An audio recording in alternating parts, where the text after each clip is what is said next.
Hey YouTube, it's Speedy Two Finger here, complaining again. Don't watch this video. Seriously, there's nothing good in this video whatsoever. So, yeah, I've been working on this VSTi computer with the synthesizer stuff, and it was stable.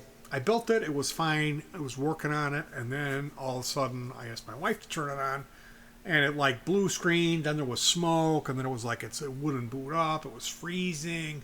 Blue screen. Like I'm like. You know,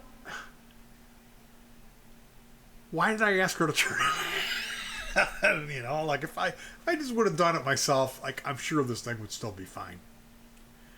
So today she was going to work. I'm like, hey, throw that thing up on a tray so I can get at it. Because I got these herniated discs. I don't like lifting anything.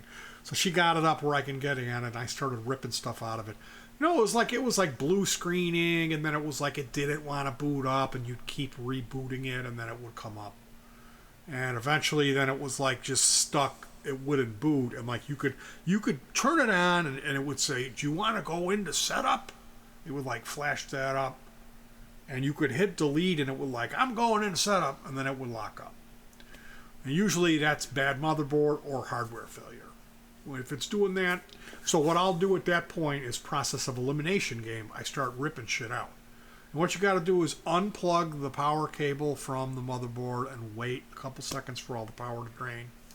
And then yank the shit out. Don't get in a hurry or start ripping shit out of the computer when it's plugged in or turned on.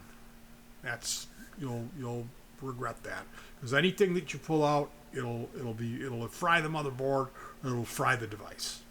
So, got to be careful when you're doing this stuff. It's not all fun and games and goofing around, but it kind of is for me doing this stuff. So,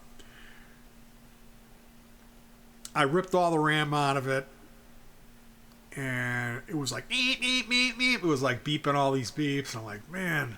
So calm down. I put one RAM back in the closest to the CPU chip.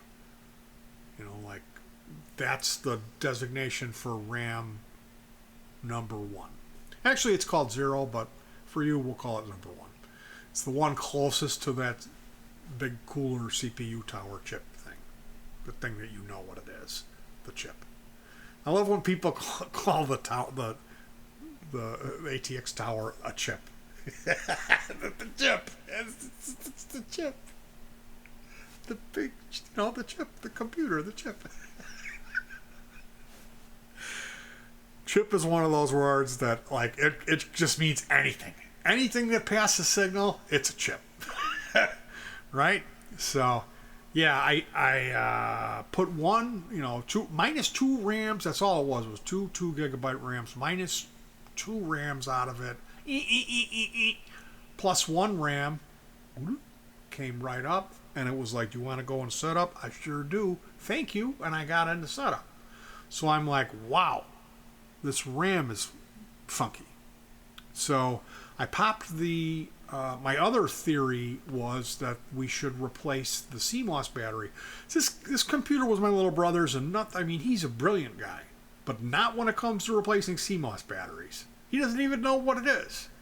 And this computer had been sitting in his garage for at least a year. So it's like, it's computer's like 10, 15 years old. It's been sitting in the garage, hasn't even been used. Like, this isn't the time to scrimp on a 25-cent CMOS battery. And believe me, I wanted to replace it. And my wife was like, it kept the time. She's real helpful, my wife. Helpful and just totally fudging me up. Getting me into some deep fudge is what she's an expert at.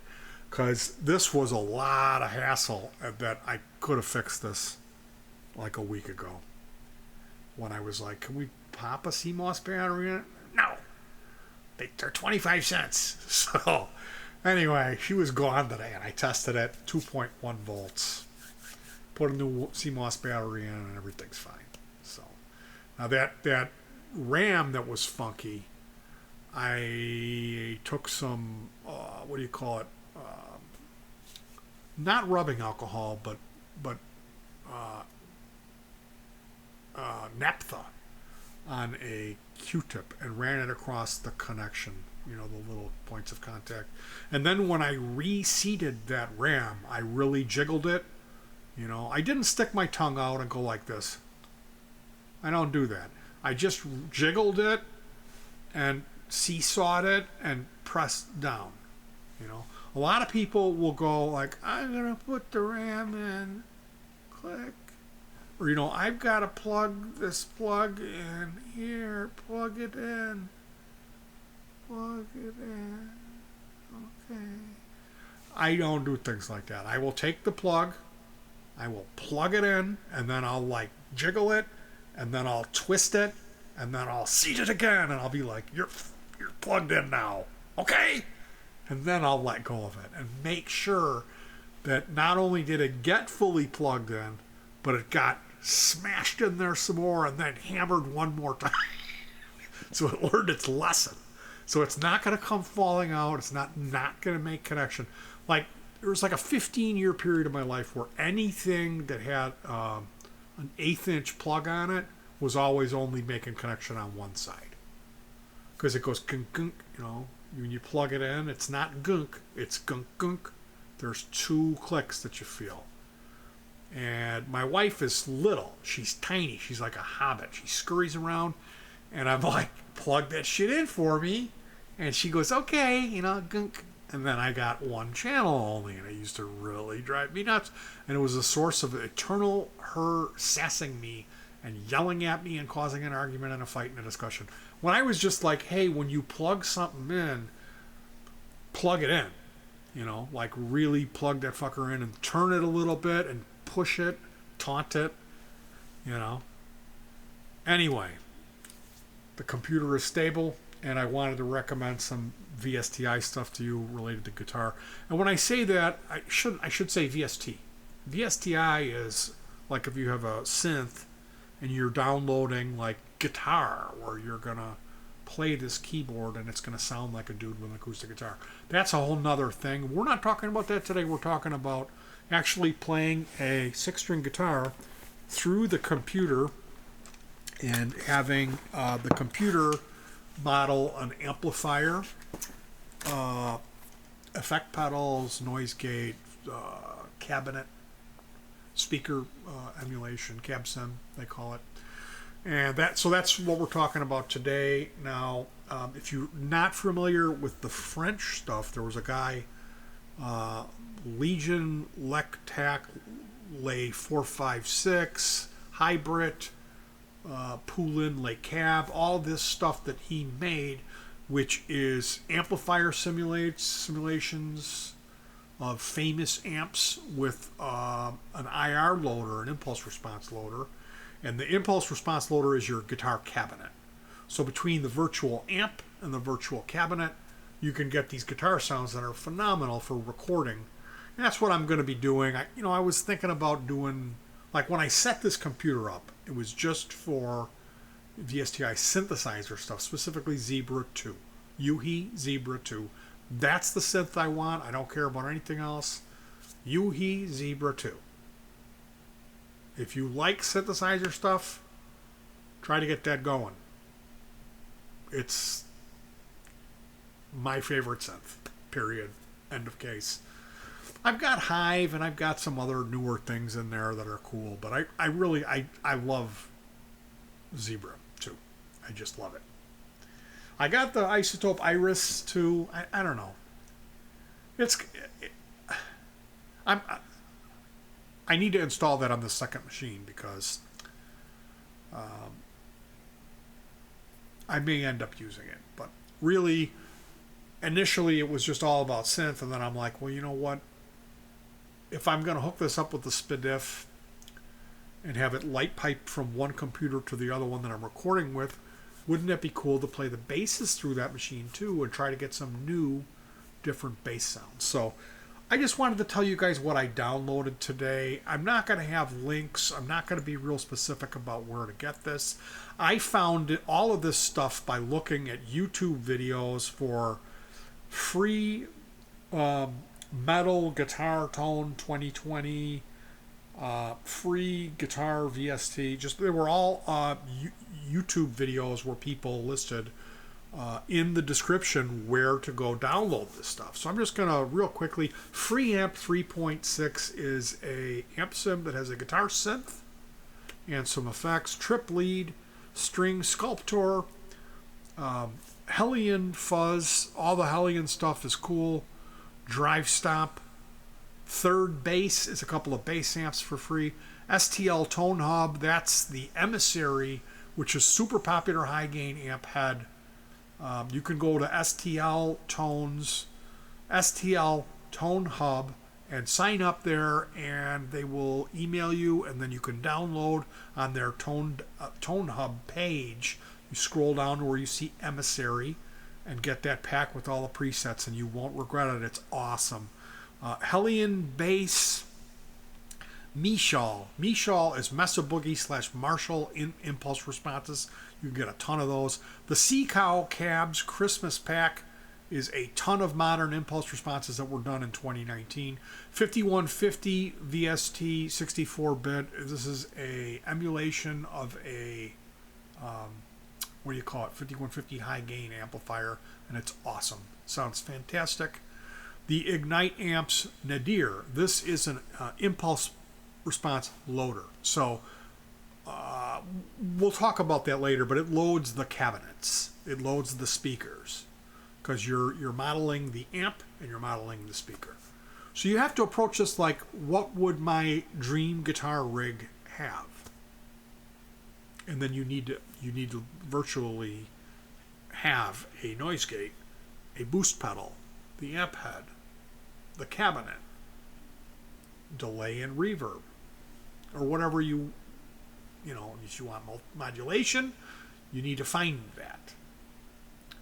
So ML Sounds have this best IR in the world, and it's quite an excellent impulse response.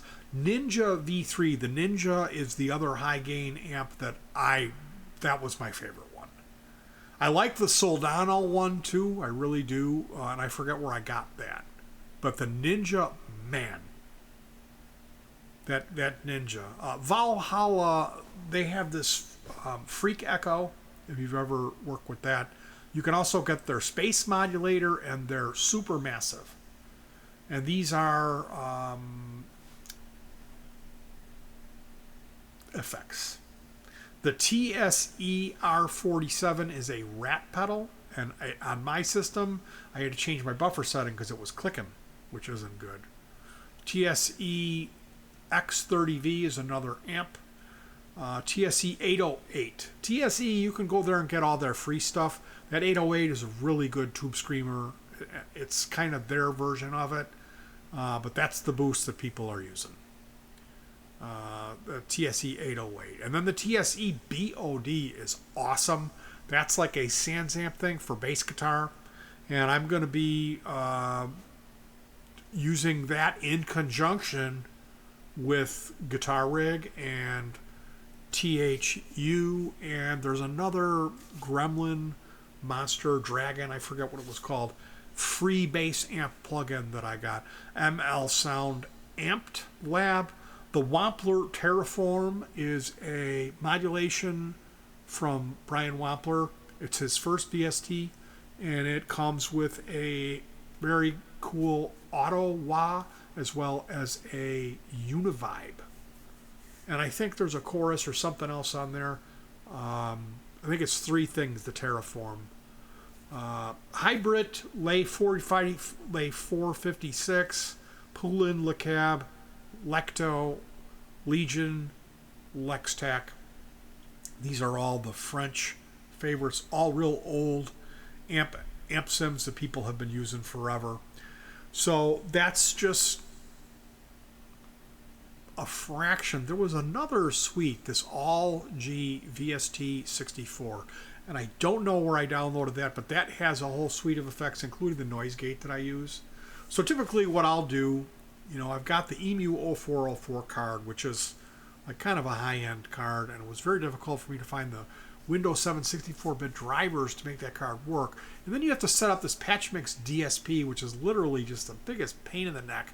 Set this other software that it's like the routing for this wonderfully flexible sound card. It has killer preamps in it, and it runs with zero latency. So it's very complicated to set up. And once you get all that lined up with whatever you're using, you'll get audio out of it, and you can fine tune it. Today I set up using Reaper the DAW. It was a noise gate that just kept the guitar quiet when I wasn't playing. Then it was the booster, the TSE 808. Okay, I have that set like not noon, a little over noon, and then about a third of the gain. And then the Ninja amp with the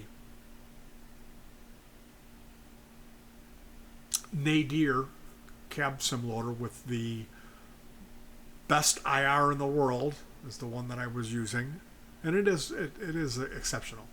It really is good. And then I had the Valhalla Super Unknown, or one of those. It was kind of like a reverb delay thing. And with that, it's like the presets are just slap you in the face ridiculous. You got to turn it down to about a third or less of the mix, and then you'll find some usable sounds in there. So with you think, oh my goodness, that's complicated. Well, in real life, that's what I would have. The guitar would be going out into a noise gate, into a booster, into an amp, into a cabinet, and there would be a reverb delay on it.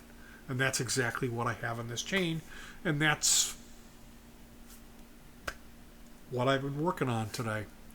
So if you're interested in this stuff, I'm sorry I didn't provide any links. I would just, if you want to get into this, you need an interface. You can't do this with your stock sound card. You need kind of a fancy card. So if you've got an interface and you've never done this, what's wrong with you? You should try it. Especially a lot of this stuff is free. That 5150 cab amp is free. The everything that I listed here was free. None of it's cracked, or you can all download this directly from the source.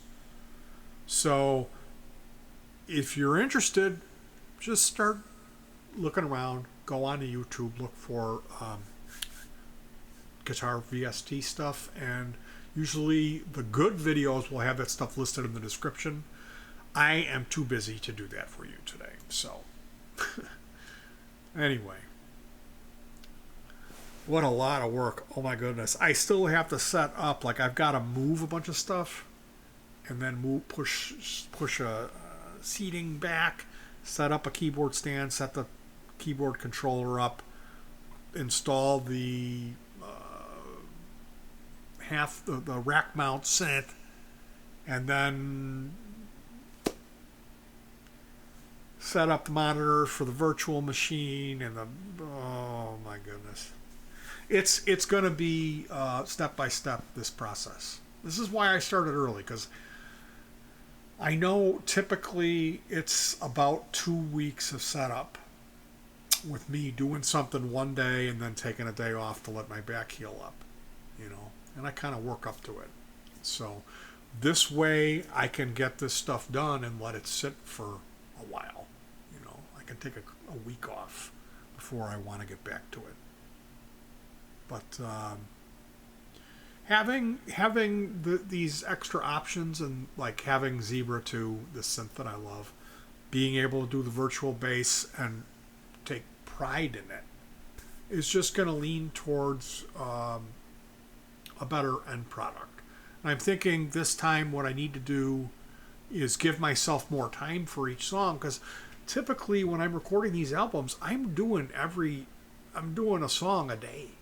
I'm waking up and the song's done, which is ridiculous. Nobody works that fast. If you're talking about writing an album in the studio, it's more like three to 6 months.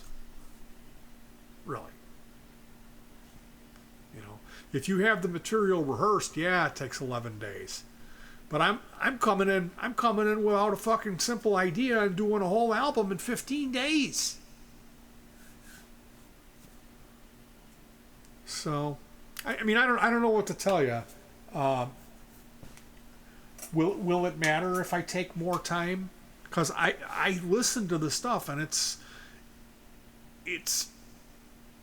dense. There isn't room to shoehorn any more tracks in there. The stuff on the other albums I did, it's dense. So, do I win any award? Am I saying how good I am because I can work this fast? No, of course not. Of course not. But on the other hand, I got to be honest. If I'm coming from a world of working with people who had my one partner had a mansion with a huge studio in the basement, giant, big control room. He had his mini fridge in there and all of his fans and his weed pipes and everything and all of his synthesizers and all kinds of computers and giant mixing boards and everything, all of this stuff. And it'd take him 6 months to do one fucking song. They did a cover of Running Down a Dream, Tom Petty. It took him 6 months to do the fucking thing. And it sounded terrible. It sounded fucking horrible. And this is that's where I learned about this stuff, was working with that guy. About, every time you turn the thing on, it doesn't work, and you just go, God damn it, and throw the mouse at the monitor and watch it ricochet off. Then pack up a one hitter, open up a beer, and fucking light up a cigarette and sit there and go, motherfucker. And I mean, that's all it was. It was nothing ever worked. He constantly was taking everything apart and setting up LAN parties and gaming, and then he would rip the computer all apart, and I'm going to go and do music now. And then he would put it all together, and it would never fucking work. Nothing ever worked. Ever.